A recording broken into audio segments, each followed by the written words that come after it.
Bir shoir bor, uning she'rlarini o'qisangiz yuragingiz jim yig'laydi. Bir shoir bor, u vatanni madh etmaydi. Uni sevadi chin dildan, og'riq bilan, mehr bilan. Bu Muhammad Yusuf.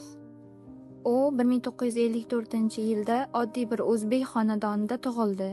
Oddiy hayot, oddiy odamlar, lekin uning qalbi oddiy emas edi. U ko'chadagi insonni ko'rardi. Uning quvonchini ham, dardini ham his qilardi.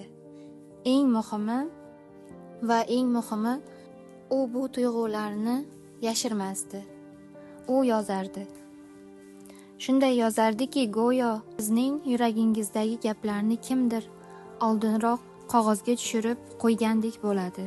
Muhammad Yusufning she'rlarida balandparvoz so'zlar yo'q, murakkab falsafa yo'q, lekin samimiyat bor, haqiqat bor va yurakka yetib boradigan iliqlik bor.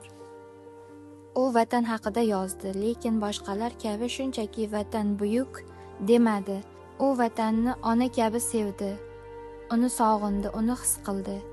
U muhabbat haqida yozdi, lekin bu oddiy sevgi emas edi, bu sadoqat edi, bu kutish edi, bu yurakning eng nozik joylariga tegadigan tuyg'u edi. Shuning uchun ham xalq uni sevdi, chunki u xalq uchun emas, xalq bilan birga yashadi. Ammo 2001-yil bu yil o'zbek she'riyati uchun og'ir yil bo'ldi. Muhammad Yusuf bu dunyoni tark etdi. Lekin haqiqiy shoir ketmaydi. Uning tanasi ketadi, ammo so'zlari qoladi. Bugun ham uning she'rlarini o'qisangiz, ehtimol siz sog'inchni his qilasiz, ehtimol muhabbatni, ehtimol esa vatanni yanada chuqurroq sevasiz. Muhammad Yusuf bu shunchaki ism emas, bu yurak, bu samimiyat, bu o'zbek xalqining ovozi.